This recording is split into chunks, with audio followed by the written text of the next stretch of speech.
Bien. Bueno, agradecer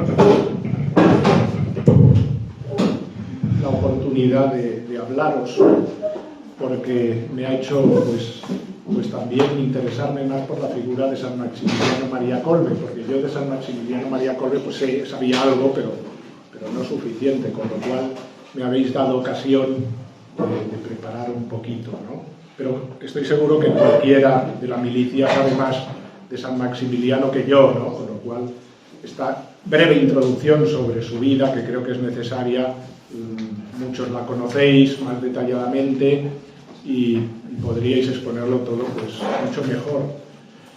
San Maximiliano María Kolbe es universalmente conocido por el heroico acto, lo sabéis muy bien, de ofrecer su vida en el lugar de otro prisionero para ser ejecutado en el campo de concentración de Auschwitz. En definitiva, es conocido universalmente por su martirio, por su gesto heroico, por amor a Dios y al prójimo. Maximiliano era hijo segundo de una familia muy humilde, muy devota también, que se ganaba de pequeño, dicen los biógrafos, las reprimendas de su madre, quien en una ocasión, pues quizá un poco superada por las rebeldías del niño, exclamó: «Hijo, ¿qué será de ti?», ¿no? Esto impactó tanto en el niño, que ya se manifestaba sensible, pues cambió de actitud y empezó a pasar su tiempo libre en silencio, en un silencio que evidentemente se convertía en oración. Un día, mientras rezaba, le pidió a Nuestra Señora que le mostrara, pues eso, qué sería de él, ¿no? Entonces la Virgen se le apareció sosteniendo en sus manos dos coronas. Hay una película de San Maximiliano María Kolbe que se llama Las dos coronas, ¿no? Una corona blanca representando pureza y otra corona roja representando el martirio. Y le preguntó si estaba dispuesto a elegir alguna de ellas. Y él, sin dudarlo, respondió que aceptaba ambas. Pues bien, cuando tenía 13 años ingresó junto con su hermano mayor en el seminario menor de los franciscanos conventuales. En 1910 comienza el noviciado, en 1918 es ordenado sacerdote. Unos meses después les diagnosticada una tuberculosis que arrastró siempre. De hecho, desde los 20 años vivió con un solo pulmón. Pese a esto, su celo por la conversión de las almas le llevaría siempre en dirección a eso, a entregar su vida por la salvación de las almas. Pues bien, cuando él se decide a publicar una revista a fin de proteger a los fieles, sobre todo de los errores del tiempo, y después vamos a situar un poco históricamente a San Maximiliano María Kolbe, porque solo lo vamos a entender un poco en relación con el tiempo que le tocó vivir, ¿no? Porque él sale al paso sobre todo de las herejías que están contaminando a la Iglesia y al mundo, ¿no? Como son pues el liberalismo, el modernismo, ¿no? Entonces él tiene un afán grande por defender a los fieles de esos errores. Pues bien, cuando él empieza esa revista, él se da cuenta que no puede sufragarla, ¿no? Y acude a la Santísima Virgen, como siempre hará, para solucionar sus asuntos. Después recibirá una donación anónima con la cantidad de dinero que necesitaba. Pues bien, siempre tuvo un éxito, a pesar de los múltiples esfuerzos y dificultades, por sacar adelante estos propósitos que hacía para mayor gloria de Dios y el servicio de las almas. Y así fundó, como sabéis muy bien, un monasterio franciscano cerca de Varsovia. Su infatigable afán por llevar el Evangelio a los confines del mundo le llevó también durante un tiempo a estar en Japón, en donde sin dinero y sin hablar para nada el idioma japonés, logró con la intercesión de la Santísima Virgen construir un monasterio en la ciudad de Nagasaki, esa triste ciudad conocida también por el bombardeo de la Segunda Guerra Mundial. De hecho, cuando Estados Unidos lanza la bomba atómica sobre la ciudad, el único daño que sufrió la construcción fueron unos pocos cristales rotos, de una forma realmente providente, ¿no? En 1936, de nuevo en Polonia, ya vuelto de Japón, utilizará todos los medios tecnológicos a su alcance para fundar una estación de radio, para fundar una imprenta, para publicar innumerables folletos, para dedicarse al apostolado de la prensa, sobre todo, ¿no? Sabemos muy bien cómo en el año 1939 Alemania invade Polonia y el convento del padre Kolbe empieza a acoger refugiados, entre ellos también judíos. En 1941 el padre Maximiliano es arrestado junto a otros 4 frailes y enviado al campo de concentración de Auschwitz, en donde, arriesgando su vida, confiesa, predica a sus compañeros. A finales de julio, un prisionero, lo sabemos muy bien, logra escapar del campo de concentración, por lo que en represalia se elige a 10 hombres a fin de matarlos lentamente de hambre. Uno de los hombres seleccionados, František Janowiecki, suplica le perdonen la vida, pues tiene esposa y tiene hijos, y el padre Kolbe se ofrece a ocupar su lugar, por lo que es encerrado con los otros 9 prisioneros en un búnker. Cuando el oficial al cargo de este hecho tan terrible le pregunta, ciertamente sorprendido, en un campo de concentración donde todo el mundo intenta sobrevivir como puede, ¿no? Y donde la salvación de uno es lo más importante, cuando le pregunta, sorprendido por los motivos de su ofrecimiento vicario, el padre Kolbe contesta: porque soy un sacerdote católico. Después de casi 2 semanas sin recibir ni agua ni alimento, Maximiliano María Kolbe continuaba vivo, por lo cual se le aplica una inyección letal. Era el 14 de agosto de 1941, víspera de la fiesta de la Asunción. Bien, esto respecto un poco a hacer biografía, porque los de la milicia lo sabéis, pero aquí hay mucha gente que quizá no conoce tanto al padre Kolbe. Fue un gran propagador de la devoción al Inmaculado Corazón de María y un acérrimo combatiente contra los errores de su tiempo, como el modernismo, el liberalismo, el sionismo y la masonería. Mientras estudiaba en Roma, Kolbe fue testigo de unas horrendas manifestaciones que le impactaron mucho. Era un joven, ¿no? Era un joven, le impactó mucho ver lo que vio precisamente en la celebración del bicentenario, era 1917, de la fundación de la masonería. Tened en cuenta que la masonería especulativa se funda en 1717 en Londres. Se funda la Gran Logia de Londres. Pues bien, en 1917 se celebra el bicentenario, pues con actos, sobre todo, pues que Maximiliano María Kolbe puede contemplar en Roma. Los masones realizaron a las puertas de San Pedro manifestaciones portando carteles, banderas, gritando consignas que anunciaban la victoria de Satanás sobre el Vaticano, llevando casi hasta las puertas de donde vivía el Papa, pues estas invectivas. Celebraban los 200 años de la masonería, su presencia en Roma, y hay que tener en cuenta que Roma ha sufrido hace poco un proceso importante, ¿no? El Risorgimento ha llevado a que el Papa, por decirlo así, sea un prisionero en la ciudad del Vaticano, en el pequeño Estado. Entonces, la situación del Papa es muy precaria, por decirlo así, y la masonería se envalentona, por decirlo así, contra el Papa y contra la Iglesia, y lo manifiesta de forma fehaciente en la calle como un intento, pues, de manifestar su fuerza en los 200 años de su fundación, ¿no? Por todas partes había pancartas, carteles, folletos ofensivos. Kolbe registró los hechos en sus cuadernos, procesiones blasfemas de masones al Vaticano con canciones en honor a Satanás. Algunas de sus pancartas llevaban la inscripción: Satanás gobernará en el Vaticano y el Papa será su esclavo. Bien, Maximiliano escribió que vio cómo se colocaban con un estandarte bajo las ventanas del Vaticano.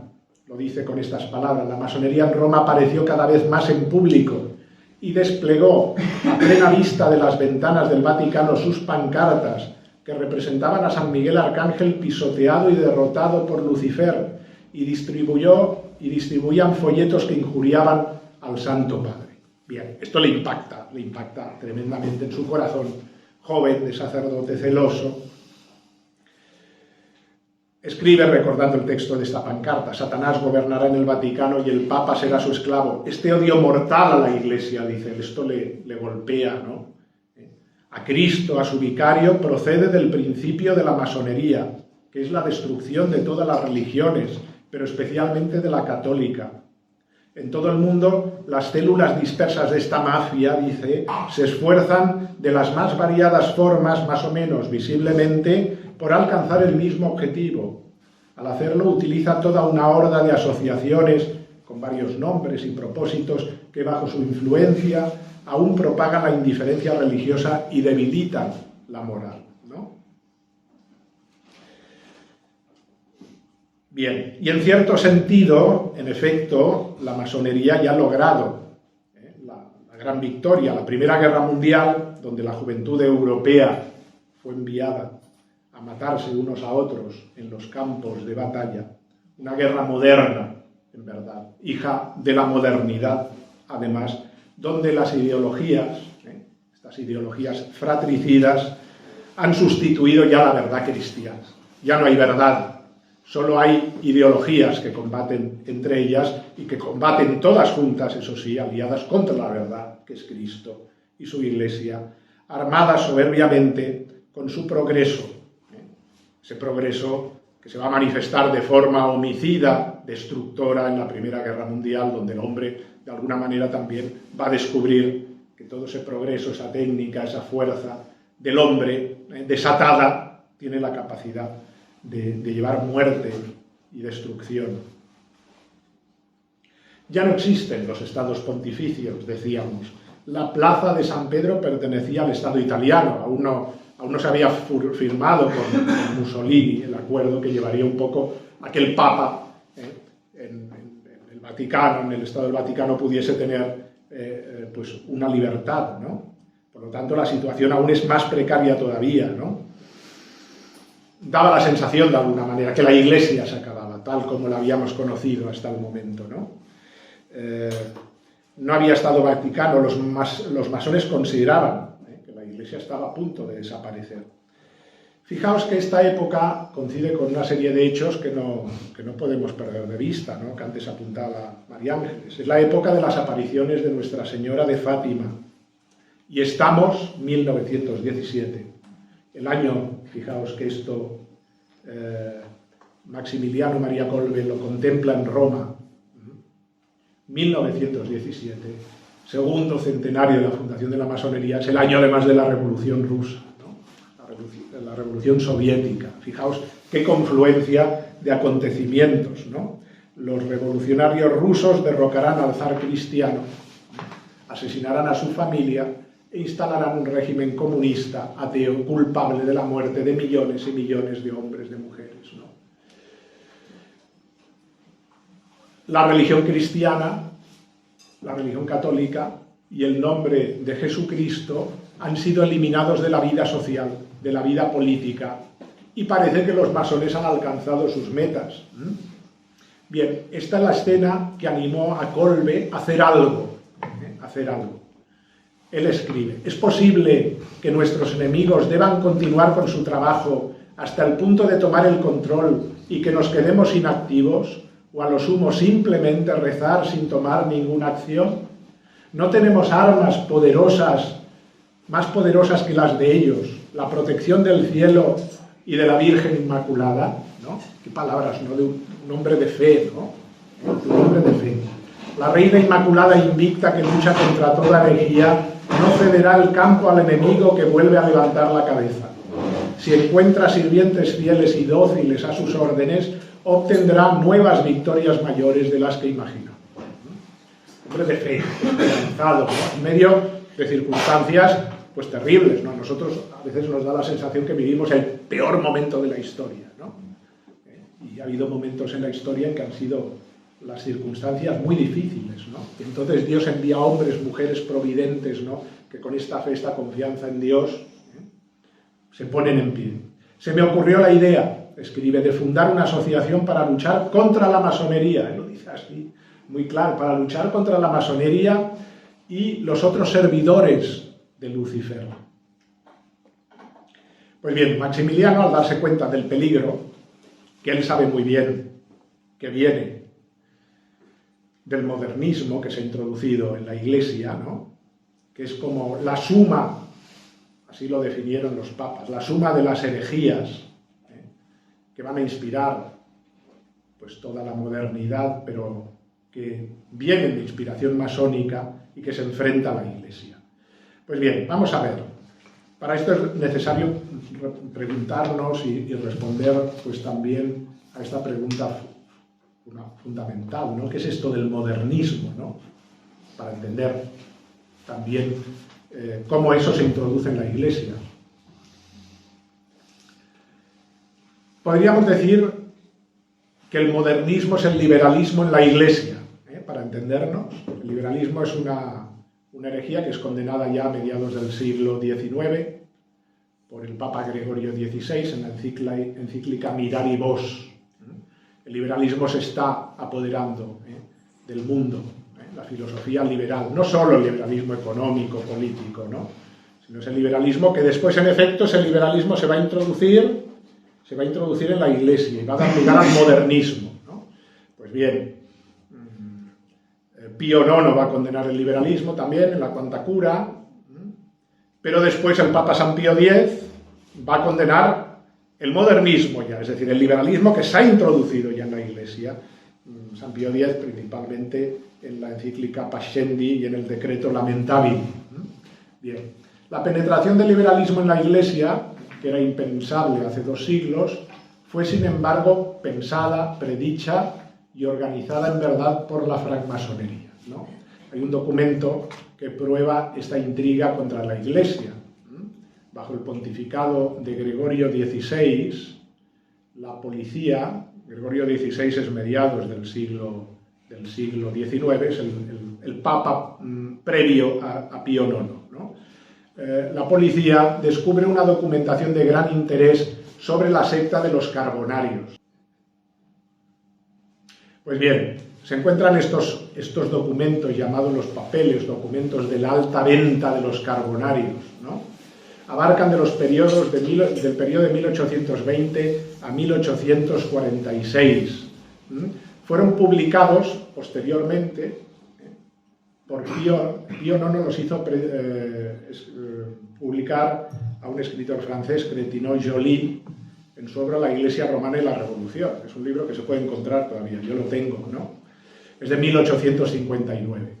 Después se reprodujo nuevamente estos escritos por Monseñor de Lassis en su obra La Conjuración Anticristiana y también por otro autor, George Dillon, en 1885 en su libro La guerra del anticristo contra la Iglesia y la civilización cristiana. Es decir, que se puede acceder a ellos con facilidad. Por el breve del 25 de febrero de 1861, dirigido al autor, a Cretineau Joly, que publicaba estos papeles, Pío IX confirma la autenticidad de estos documentos. El Papa, eso sí, no permitió se divulgaran los verdaderos nombres de los miembros de la alta venta implicados en esta correspondencia. Estas cartas son, en verdad, un testimonio inapelable de la conjuración contra la Iglesia urdida por la masonería y por las sociedades secretas, ¿no? El Papa, cualquiera que sea, jamás vendrá a las sociedades secretas, dicen estas cartas, ¿no? No vamos a convencer nunca al Papa de nuestros ideales, ¿no? De nuestra ideología.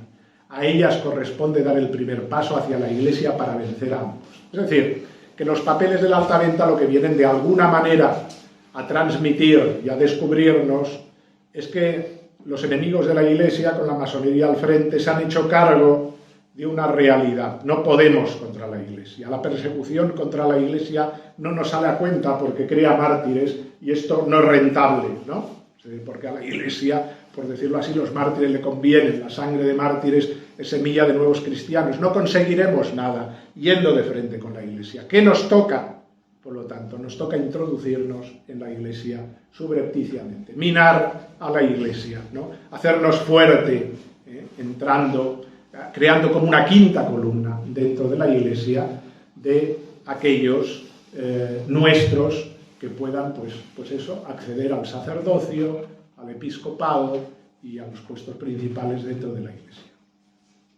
Y dicen, esto es textual de los papeles de la alta venta, el trabajo que vamos a emprender no sobra de un día, ni de un mes, ni de un año.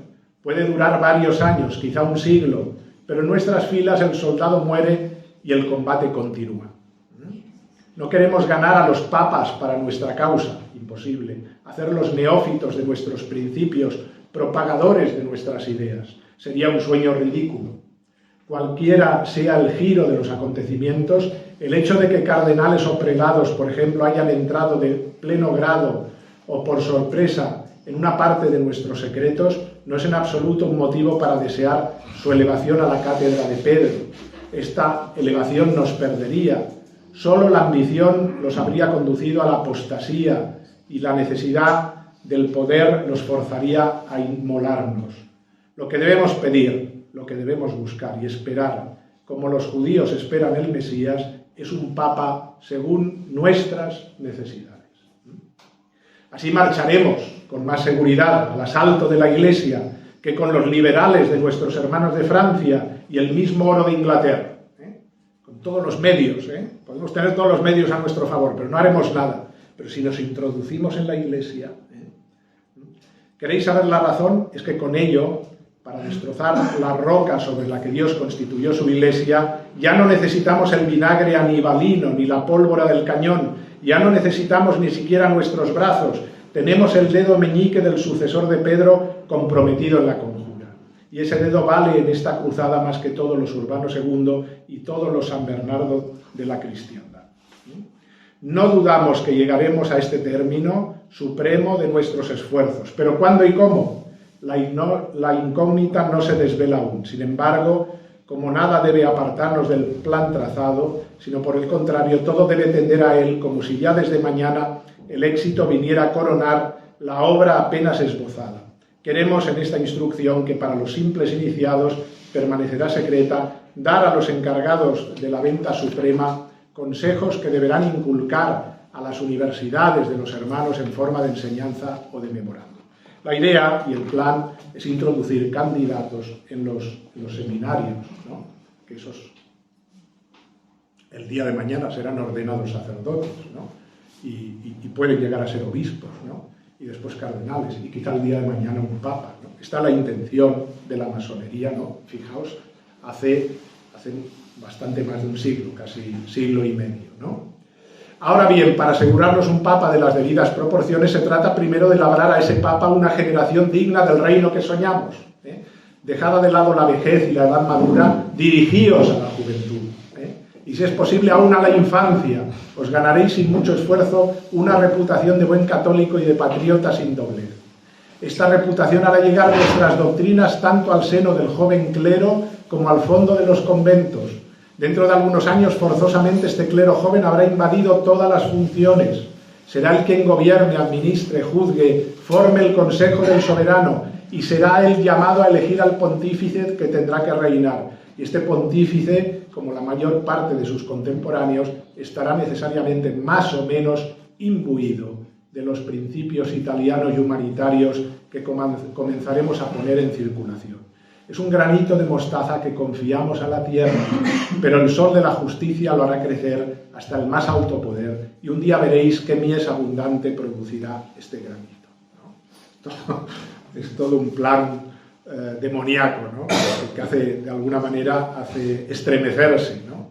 Y acabo. Si queréis establecer el reino de los elegidos sobre el trono de la prostituta de Babilonia, que el clero marche bajo vuestro estandarte, creyendo ir siempre tras la bandera de las llaves apostólicas. Si queréis hacer desaparecer el último vestigio de los tiranos y los opresores, echad vuestras redes como Simón Bar Jonás, echadlas en el fondo de las sacristías, de los seminarios y de los conventos, más que en el fondo del mar, y si no os apuráis, os prometemos una pesca más milagrosa que la suya. Bien, tremendo, ¿no? Bien, pues esta es la realidad con la que se encuentra, de hecho, ya actuando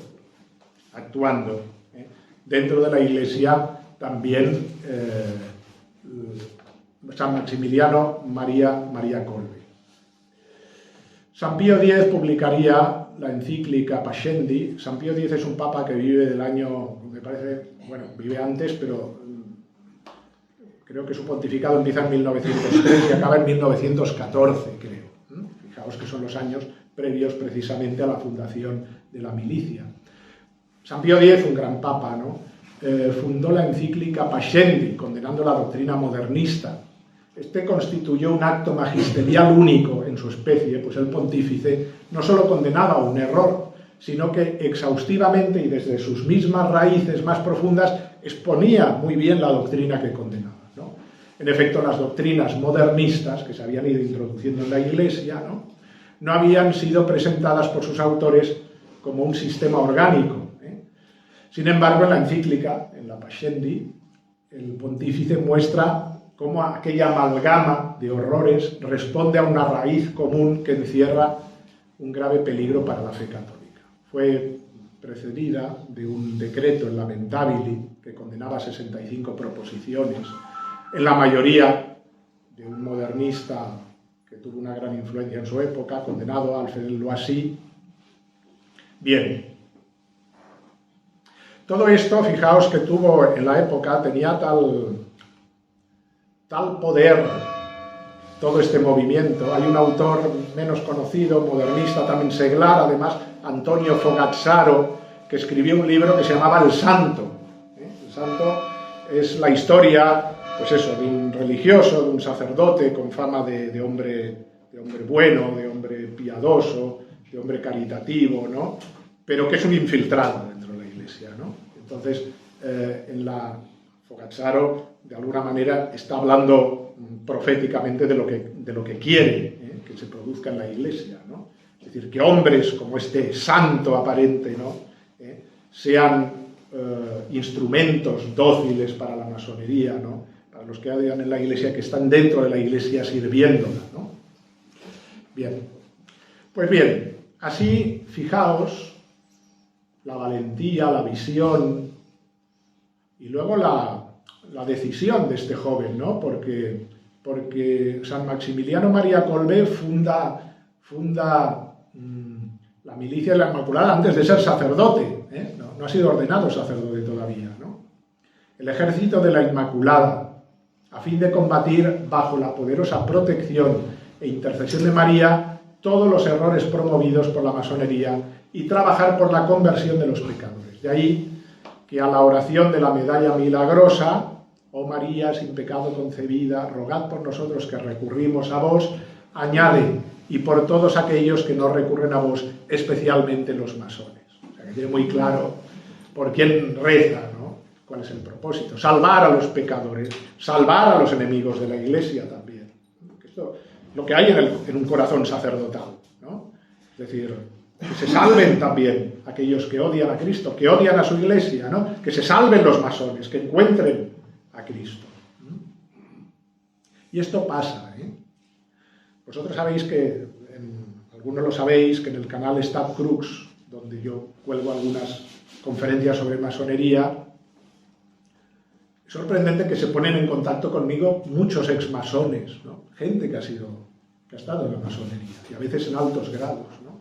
Y hay verdaderas conversiones muy hermosas, ¿no? de masones. Es decir, que esto que pretendía el padre Kolbe no es un deseo baladí y bonito, no. Hay muchos masones que se convierten, ¿no? Por eso hay que rezar también por ellos. He tenido algún caso incluso también, lo voy a explicar porque ya es una cosa como muy, muy personal, pero de masones que se acercan a Dios, ¿no? Entonces, hay que rezar por esto. Hay que rezar por la conversión de los pecadores. Le llamó milicia de la Inmaculada. A él le gustaba decir que era el loco de la Inmaculada, ¿no? Esto es una cosa que decía él de sí mismo, ¿no? El que se describía pues como con este apelativo. los Caballeros de la Inmaculada. La revista que fundó se llamaba El Caballero de la Inmaculada. Hay varios fines en esta organización: la consagración total a la Virgen Inmaculada y la oración por los masones. Convertir a todos, especialmente a los masones, dice él. Servir a Dios a través de la Inmaculada, pedir la conversión de los judíos, de los cismáticos, de los herejes, ¿no? Maximiliano María Kolbe tiene claro que los enemigos de Dios serán conquistados y destruidos no mediante la violencia, sino mediante la gracia y la conversión. Por la oración perseverante, por la mortificación, por el sacrificio, por el poder de la Virgen Inmaculada que aplasta la cabeza de la serpiente y destruye las herejías y los errores. Su lucha, por lo tanto, no iba desencaminada a derrotar al enemigo, sino a llamarle a la conversión, en pro de su eterna salvación. Decía lo siguiente: en el rosario pedimos por nuestras intenciones, pero también lo rezamos en beneficio de quien tiene más necesidad, y en especial de nuestros pobres e infelices hermanos masones. Ellos son hermanos, ya que Jesús no los excluyó en absoluto de la participación en los méritos de su pasión. Así pues, creó, junto con unos jóvenes compañeros, la milicia de la Inmaculada.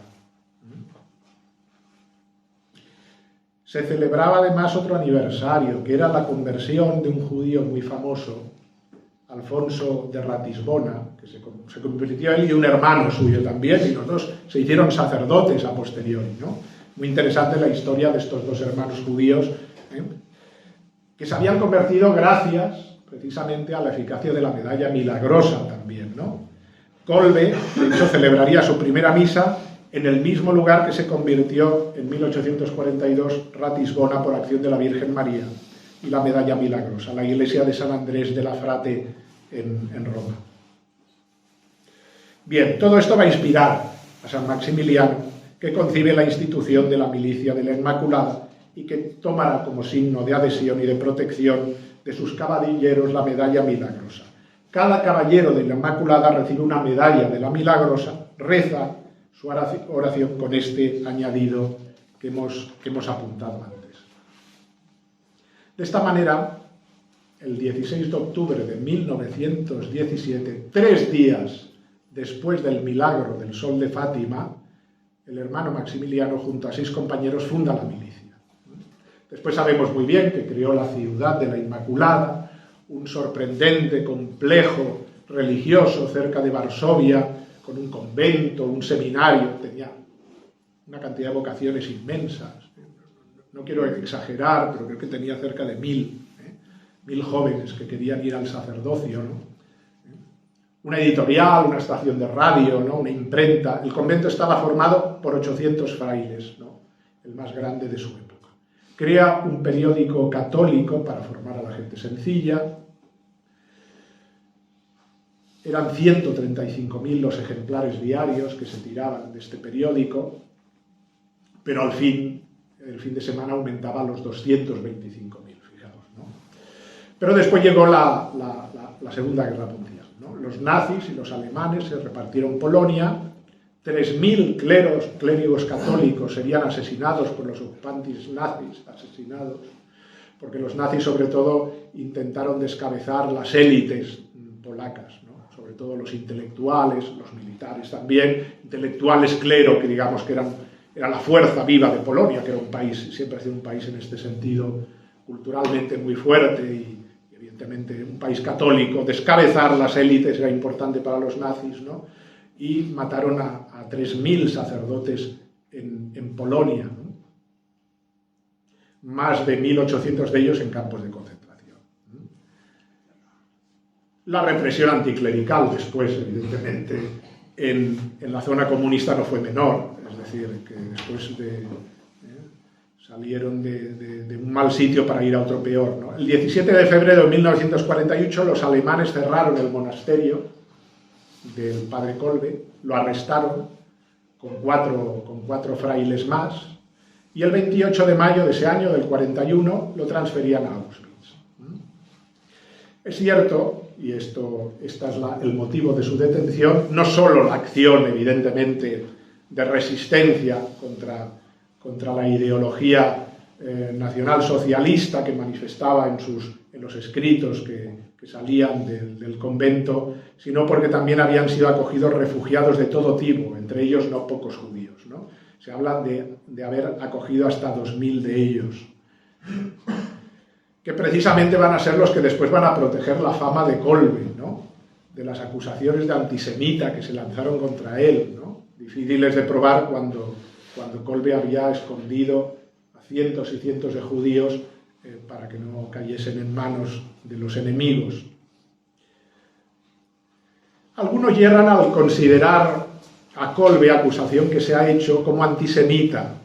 ¿Por qué? Porque él denunciaba la influencia del judaísmo talmúdico, entendámonos bien, ¿no? Y aquí tendríamos que hacer un excursus muy largo, que no tenemos tiempo porque veo que nos queda poco, ¿no? Pero estamos hablando del talmudismo, ¿no? No estamos hablando del judaísmo, de la Torá, del Antiguo Testamento, de Moisés. Estamos hablando de un judaísmo que ha sido deformado, ¿no? Que es el talmúdico, farisaico, que está en el origen también, y la filosofía de la masonería, y así lo entendía muy bien Kolbe. Pues bien, en un artículo suyo titulado Pobrecillos escribía: una parte del pueblo hebreo reconoció en él al Mesías. Los otros, sobre todo los fariseos soberbios, no quisieron reconocerle, persiguieron a sus seguidores y dieron curso a un gran número de leyes que obligaban a los hebreos a perseguir a los cristianos. Y esto va a ser un Talmud, ¿eh? Estas leyes, junto a narraciones y apéndices, hacia el año 500, en Babilonia, formaron el libro sagrado del Talmud. Hay dos versiones del Talmud, ¿eh? Una de Jerusalén y otra de Babilonia. Y es este judaísmo talmúdico, cuidado, y farisaico, el que iba a extenderse después de la caída de Jerusalén. Es el que va a sobrevivir, de hecho, ¿no? Y el que Kolbe señala como sustrato sobre el que iban a hacer también la masonería y muchos errores, la cábala mismo, ¿no? El judaísmo talmúdico se trata de una construcción, por lo tanto, tardía. El judaísmo farisaico triunfó gracias a una serie de circunstancias históricas. La destrucción del templo eliminó la competencia, digamos, de la casta sacerdotal, ¿no? Cuya legitimidad y preeminencia nadie había discutido. El triunfo del cristianismo aisló al judaísmo y creó las condiciones para la larga hegemonía de esa interpretación de los fariseos. Es decir, que, por decirlo así, entre todos esos grupos judíos que vemos alrededor de Jesús, los que acaban llevándose el gato al agua, los que triunfan en el llamado concilio de Yamnia, después de la caída de Jerusalén, son los fariseos, ¿no? Bien. El judaísmo talmúdico fue un manual de sobrevivencia de un pueblo políticamente vencido, que se veía condenado a vivir en minoría, después ya en el exilio, ¿no? Es un judaísmo, podríamos decir, pragmático, que hace alianzas con los poderes locales para asegurarse la protección y las prerrogativas de las comunidades judías.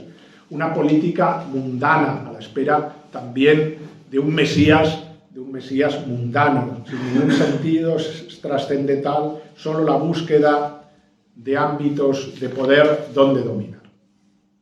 Ciertamente existe un verdadero judaísmo mosaico, el de la Torá, sagrada también para nosotros, evidentemente. Cuando hablo de la Torá, hablo de los 5 primeros libros de la Biblia, ¿no? Del Pentateuco, ¿no? Que merece, evidentemente, nuestra veneración. Pero luego existe este judaísmo que va a dar lugar a la cábala y que por eso llamamos también talmúdico, farisaico o cabalístico, ¿no? Las conexiones entre la masonería y el judaísmo, dice San Maximiliano, son mucho más íntimas de lo que podríamos pensar. El espíritu de la masonería es el del judaísmo en sus creencias más fundamentales. Sus ideales son judaicos, su lengua es judía, su organización es casi judía. Cada vez que me acerco al santuario donde la masonería realiza su trabajo, escucho el nombre de Salomón, el templo de Irán, el Dios de Abraham. Pero nunca se cita a Jesucristo, evidentemente. Bien, por eso, por tener estas ideas tan claras sobre la incidencia que ese judaísmo, vuelvo a decir, talmúdico, cabalístico, ha tenido en el origen de la masonería, por tener esas ideas tan claras, a San Maximiliano María Kolbe se le acusó a veces, es decir, era antisemita, ¿no? En todo caso, era antisionista, ¿no? Pero no antisemita. La prueba es que si fue llevado a Auschwitz, entre otras razones, fue por dar asilo a cientos de judíos perseguidos en el momento terrible de la persecución. Finalmente daría la vida por un prisionero que había pertenecido a la resistencia, también un sargento polaco. Nadie, ni los mismos judíos, tuvieron duda de su forma de pensar jamás. De hecho, los judíos, sabéis muy bien, reconocieron la grandeza espiritual de San Maximiliano María Kolbe a través del memorial del Holocausto, porque Israel incluyó al sacerdote entre los llamados justos entre las naciones, el premio que se otorgaba a todos los no judíos que se arriesgaron o dieron la vida para proteger o salvar a los judíos de la persecución. Bien. Quiero acabar con unas palabras, tenía más, pero no quiero abundar más porque me voy a dar tiempo un poco a llegar al rosario y a hacer alguna pregunta. La Virgen sin mancha, dice, vencedora de todas las herejías, no cederá el paso ante su enemigo amenazante si encuentra servidores fieles, dóciles a sus mandatos. Qué palabras, ¿no? Más hermosas, en esos momentos tan difíciles que le tocó vivir, ¿no? Y claro, desde el punto de vista de la historia humana, nosotros podríamos ver a San Maximiliano María Kolbe como un hombre vencido, fracasado, muerto allí en una prisión infecta, en un campo de concentración, ¿no? Pero él estaba muy seguro de la victoria, ¿no? De la victoria de Cristo, de la Inmaculada, la Virgen sin mancha, vencedora de todas las herejías. ¿Cómo nos tiene a nosotros que animar estas palabras, esta confianza, ¿no? En momentos difíciles de la Iglesia, ¿no? Esta confianza en María, en la Inmaculada, ¿no? No cederá el paso ante su enemigo amenazante si encuentra servidores fieles, dóciles a sus mandatos. Ella obtendrá nuevas victorias, más grandes de las que podríamos imaginarnos. Recurramos pues a María y roguemos a San Maximiliano María Kolbe que siguiendo su ejemplo nos dejemos conducir por la Santísima Virgen, confiándole todas nuestras empresas, nuestras familias, nuestras preocupaciones, la Iglesia, ¿no? Y así podamos exclamar con nuestro santo: veo a María en todas partes, no veo dificultades en ninguna parte. Y bien, pues ya está. Si queréis hacer alguna pregunta y yo sé responderla, pues buenamente. A mí se me ha quedado alguna cosa en el tintero que es interesante, porque quería haber apuntado en esta línea, ¿no? de la infiltración de la masonería en la Iglesia, ¿no? Poner un ejemplo que además era contemporáneo precisamente también a San Maximiliano María Kolbe, cuando hablábamos de eso, de ese propósito masónico que se dibujaba en los papeles de la alta venta. A los pocos años esto ya es una realidad en la Iglesia, ¿no? Está el caso del cardenal Rampolla del Tíndaro, ¿no? Es decir, que muchos sabéis perfectamente que fue candidato inmediato a ser papa, ¿no? y que fue de alguna manera rechazado precisamente porque se descubrió que era masón, ¿no? Tenía los votos yo para ser papa, pero se le descubrió y entonces accedió al solio pontificio, no solo un buen papa, sino un papa santo, que fue San Pío X, ¿no? No he abundado en el tema, que hay muchos datos muy interesantes, ¿no? Pero quiero decir que es una realidad, ¿no? Esto, creo que todos lo sabemos, ¿no? Como la Iglesia ha sido parasitada, ha sido parasitada desde hace ya mucho tiempo, ¿no? Y evidentemente el humo de Satanás se ha introducido en la Iglesia, ¿no? Que dijo un papa torturado por la constancia de algo que estaba viendo, ¿no? Que estaba viendo ya como realidad y que nosotros vivimos y sufrimos, ¿no? En la Iglesia porque amamos a la Iglesia. Pero creo que la figura de San Maximiliano María Kolbe tiene la capacidad de elevar el tono, ¿no? Elevar el tono a una visión sobrenatural, esperanzada, llena de fe, ¿no? Por esta confianza grande en María, ¿no?, que aplasta la cabeza de la serpiente. Yo creo que hemos de sacar sobre todo esa conclusión, ¿no? Sigue necesitándose en la Iglesia una milicia, ¿no?, una milicia de hombres y mujeres que tengan fe, que recen el rosario, que amen a la Virgen, que perseveren en tiempos difíciles, porque siempre es una minoría, muchas veces un resto de Israel, el que salva la fe, el que salva al pueblo, ¿no? Pues esto hemos de tenerlo claro y creo que ha de ser lo que hemos de sacar de esta charla. Me gustaría que esta fuese la conclusión. Bien. Sí. Sí, padre, brevemente, bueno, en primer lugar, muchas gracias. Y como especialista en la masonería, y en particular en la penetración a la que ha aludido, ¿no?, de la masonería dentro de la Iglesia, con el caballo de Troya, ¿no?, ¿qué opinión le merece lo de, usted sin duda lo conoce, lo de Charles Moore, ¿no?, y Aníbal de Bugnini o Sebastiano Baggio, con presuntos masones grado 33 que ocuparon puestos tan significativos en la Iglesia?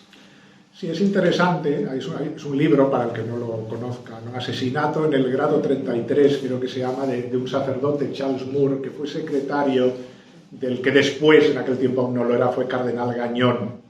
Creo que el cardenal Gañón era canadiense, me parece.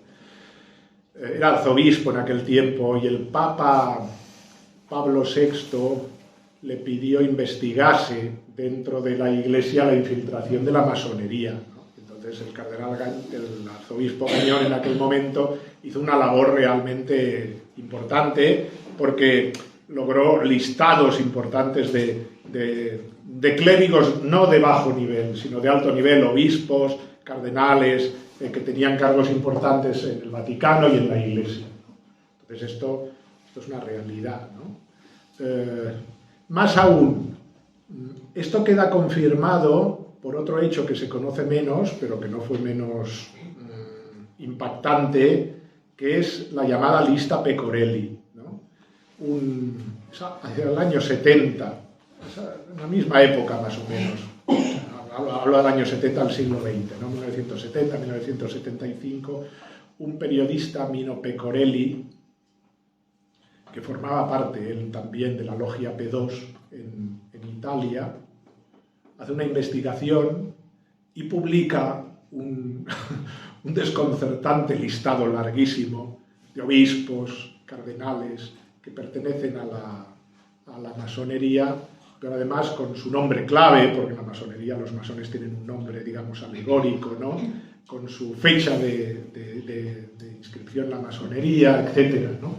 Estos datos salen a la luz, con un escándalo. Coincide mucho, perfectamente, la investigación del arzobispo Gañón con la de Pecorelli. No hay ninguna sorpresa.